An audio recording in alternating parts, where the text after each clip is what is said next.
Good morning, शुभ सकाळ मित्रांनो. तुम्ही बघू शकता हे आपलं कलिंगड लावायचा प्लॉट. कलिंगडच्या बिया लावल्या जाता. हे बघा सर्व तयारी झाल्या, कुंपण वगैरे सगळं झालं, बिया लावून झाल्यात. वातावरण बघा आजचं पूर्ण ढगाळ झालंय, मळब आलंय पूर्ण इकडे. पाऊस येतोय असं वाटतंय, बघूया काय करतोय पाऊस. हा एंट्रन्स, अजून ते दरवाजा करायचा आहे. हो तर अडकून ठेवलं कापड.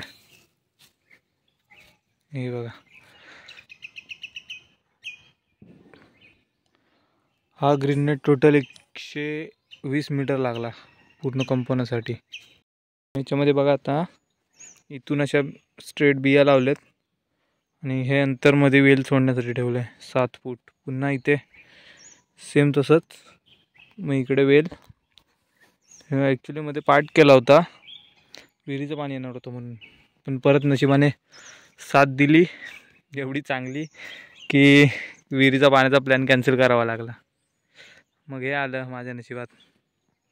ते टाकी तिकडे पाण्याची सोय होत नव्हती, तर मग त्याच दिवशी जाऊन झारी आणि टाकी वगैरे पाईप आणला. पहिला ट्रॅक्टर नव्हता मिळत, ट्रॅक्टर मिळाला. ट्रॅक्टर मग आणल्यानंतर परत तो बिघडला. तो व्हिडिओ टाकला मी यूट्यूबला. पण मग हे पाण्याचं आलं. त्यानंतर नेट नव्हता मिळत एवढा मोठा, 115 मीटर नेट होता, तो नव्हता मिळत. तिथे 2 दिवस गेले. मग परत पाणी कन्फर्म होतं विहिरीचं येणार, पण एंडिंगला ते पण गेलं. मग आता टाकी, नशीब माझं चांगलं होतं की टाकी होती बाजूला, मग त्या टाकीतून घेतलं आहे. मग फायनली बियाणं लावायची वेळ आली होती, बिया लावायची. पण परत माझ्याकडे अवेलेबल नव्हतं, एकदम कमी होतं. मग त्यामुळे परत मग काल नवीन आणायला लागलं. तो पाईप तिकडे 500 लिटरची टाकी आहे, तिकडून यायला लागलं, आणायला लागलं आपल्याला पाणी. हे बघा ती टाकी, आणि ज्यांची टाकी आहे त्यांचं हे घर. ते सर्व मुंबईलाच असतात, त्यामुळे ही टाकी तशी पण भरलेलीच असते, कोण वापरत नाही ही टाकी. इथून मग आपल्यासाठी तिकडे कलिंगडसाठी पाणी जातं. पहिल्याच दिवशी पूर्ण 500 लिटरची टाकी पूर्ण खालीच झाली होती. माझं काम झालं, संपलं एकदम, आणि मग खाली झाली पूर्ण. तरी मी रोज सकाळी 7 वाजता येतो इथे. तरी मग हे शिपायला एकदम पाईप छोटा असल्यामुळे आहे ना, पाणी पण खूप कमी येतं त्यातून. त्यामुळे शिपायला पूर्ण मला 1-2 तास जातात. 9-10 वाजतात, 1-2 तास नाही जास्तच जातात, 9-10 वाजतात. 10 वाजता परत घरी जायचं एवढं शिकून. सर्व करण्यामुळे आहे ना, मला व्हिडिओ शूट करायला मिळालाच नाही. खूप दिवस झाले मोठा व्हिडिओ शूटच नाही केला, कारण हे सर्व एक प्रॉब्लेम जातो तर दुसरा प्रॉब्लेम येतो आहे, हे चाललं होतं.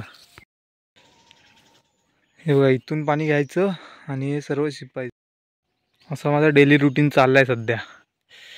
बघूया आता, बिया तर टाकल्यात, आता सगळं देवाच्या हातात. वरती रुजून येत आहेत की नाही येत आहेत बघू. आणि एवढ्या जमिनीमध्ये 3 पॅकेट कलिंगडच्या बिया गेल्या, 50 ग्रॅमचे 3 पॅकेट. व्हरायटी दाखवतो, इथेच टाकले मी. हे बघा ही वाली व्हरायटी लावली आहे, तिकडपर्यंत पूर्ण 3 पॅकेट लागले. थोड्या उरल्या होत्या.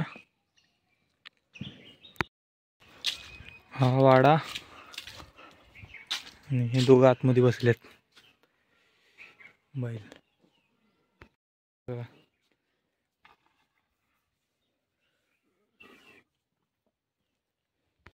चला आजच्या व्हिडिओमध्ये एवढंच, भेटू पुन्हा.